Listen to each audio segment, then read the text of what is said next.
بسم اللہ الرحمن الرحیم نحمده ونصلی ونسلم علی رسولہ الکریم اما بعد والرؤیة حق لأہل الجنة بغیر احاطة ولا کیفیة كما نطق به کتاب ربنا وجوه یومئذ ناظرة الى ربها ناظرة وتفسیره على ما اراد اللہ تعالی وعلمه وكل ما جاء في ذلك من الحديث الصحيح عن رسول الله صلى الله عليه وسلم فهو كما قال ومعناه ما أراد لا ندخل في ذلك متأولين بآرائنا ولا متوهمين بأهوائنا فإنه ما سلم في دينه إلا من سلم لله عز وجل ولرسوله ورد علم ما اشتبه عليه إلا إلى علمه کہ سبق نمبر عقیدہ متن طحاوی، اور اس میں سبق نمبر جو ہے چل رہا ہے ہمارے پاس وہ 40 ہے،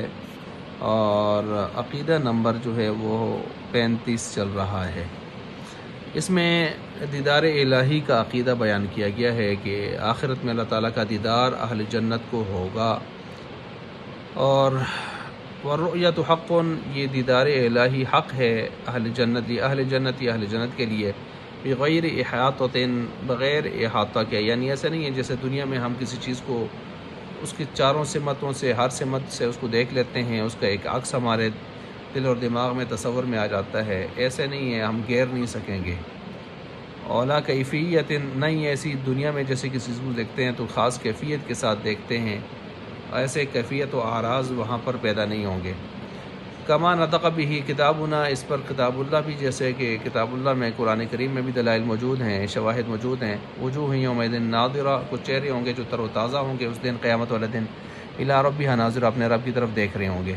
اور تفسیر ہو، اس کی تفسیر یہی ہے، ما اراد اللہ، کی جو اللہ تعالیٰ نے اسے ارادہ کیا، وعلمہ، اور جس کو وہ جانتا بھی ہے، وَكُلُّ مَا جَاءَ فِي ذَلِكَ من الحدیث الصحیح، حدیث صحیح میں بھی یہ بات آئی ہے، اور رسول اللہ صلی اللہ تعالیٰ علیہ وسلم، آپ علیہ السلام سے منقول ہے، فَهُوَ كَمَا قَالَ وَمَعْنَاهُ مَا أَرَادَ لَا نَدْخُلُ فِي ذَلِكَ، اور وہ جو اس سلسلے میں صحیح حدیث میں وارد ہے وہ ایسے ہی ہے جیسے کہ آپ علیہ السلام نے فرما دیا، اور اللہ تعالیٰ کے ارادے کا مطلب یہاں پر پھر یہ ہوگا، مَا أَرَادَ اللَّهُ لَا نَدْخُلُ فِي ذَلِكَ مُتَأَوِّلِينَ بِآرَائِنَا، کہ ہم نہیں گھسیں گے، نہیں تعویلیں کریں گے، نہیں گھسیں گے اس میں، اس حال میں کہ اپنی ذاتی آراء سے کوئی تعویلیں شروع کر دیں۔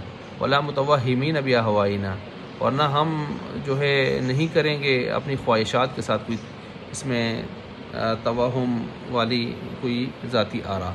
فإنه ما سلم في دينه إلا من سلم لله عز وجل ولرسوله، اس لیے کہ دین کے اندر کوئی محفوظ نہیں ہے مگر وہی ہے، وہی شخص ہے جس نے اللہ اور اس کے رسول کے سامنے سر تسلیم خم کر دیا، اپنی مرضی کو اللہ کے سپرد کر دیا، اور مشتبہ بات سے اس کے جاننے والے کو، اور مشتبہ بات کو اس کے جاننے والے کے سپرد کر دیتا ہو، تو یہ اپنے دین کو کیا کر دیتا ہے؟ محفوظ۔ وَرَدَّ عِلْمَ مَا اشْتَبَهَ عَلَيْهِ إِلَىٰ عَالِمِهِ، جاننے والے کے سپرد کر دیتا ہے۔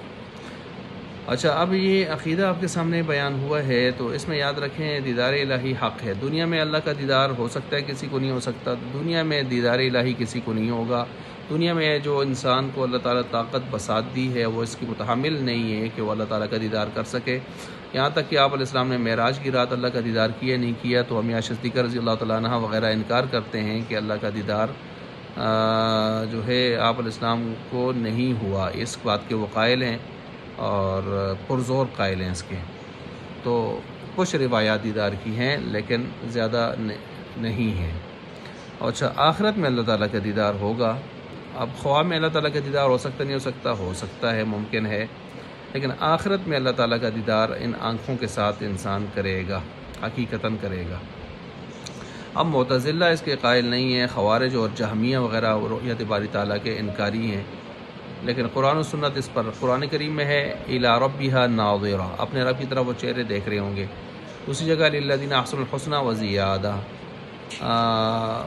جو ایک تو ان کے لیے حسنہ جنت کا وعدہ، اللہ کی رضا ہوگی، وزیادہ کچھ اضافی چیز، ایکسٹرا چیز ہوگی، اور وہ دیدار الہی ہے۔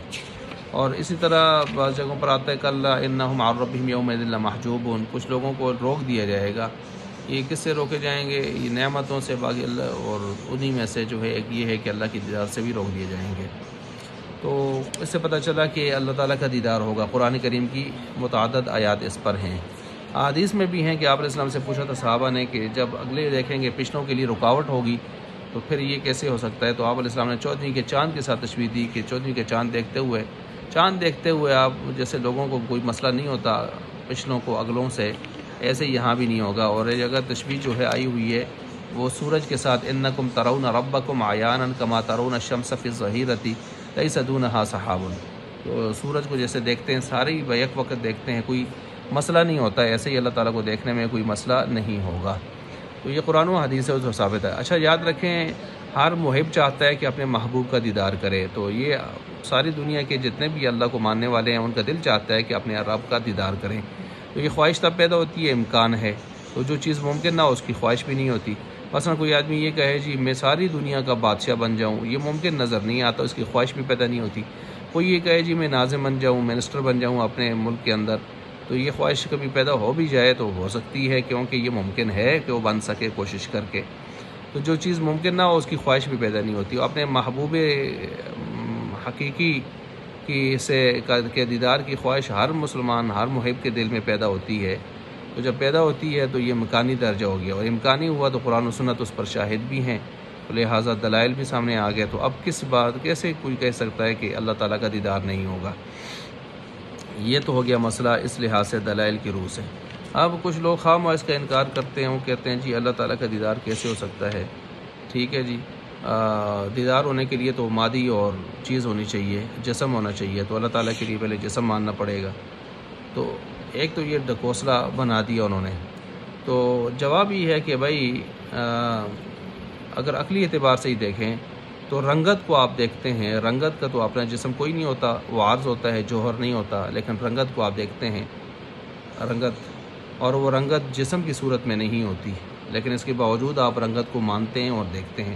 مہندی ہاتھ پہ لگائی ہے آپ نے تو ہاتھ وضو پھر بھی آپ کا ہوتا ہے، کیونکہ وہ رنگت ہی ہوتی ہے، اس کا جسم نہیں ہوتا، لیکن رنگت آپ دیکھ رہے ہوتے ہیں، جسم اس کا کوئی نہیں ہوتا۔ ٹھیک ہے۔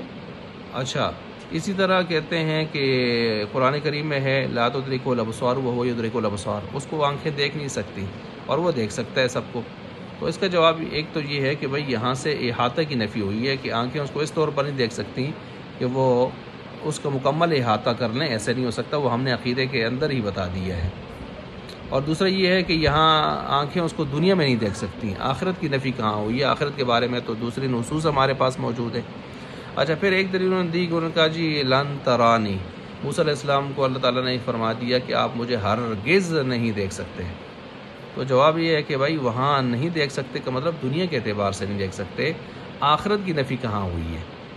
اور اگر آخرت کی بھی نفی ہوتی، مکمل دیدار ہو ہی نہ سکتا، تو پھر لن ترانی کا یہ نہ ہوتا، بلکہ ہوتا لن ارانی، میں ہرگز دیکھا جا سکتا ہی نہیں، پھر دنیا والآخرہ، نہ دنیا میں نہ آخرت میں، ایسے تو نہیں فرمایا یہاں پر۔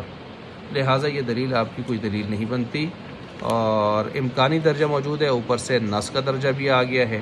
تو جب عقل بھی ہو، اوپر سے نقل بھی آ جائے، تو کوئی یہاں پر شبہ شائبہ نہیں رہتا، بلکہ وہ چیز ثابت ہو جاتی ہے، تو دیدار الہی ثابت ہو گئی۔ اور بھی بہت ساری اس پر تشریحات و تفصیلات کی گئی ہیں، میں نے کچھ ضروری اور اہم جو تفصیلات تھیں وہ آپ کے سامنے بیان کر دی ہیں۔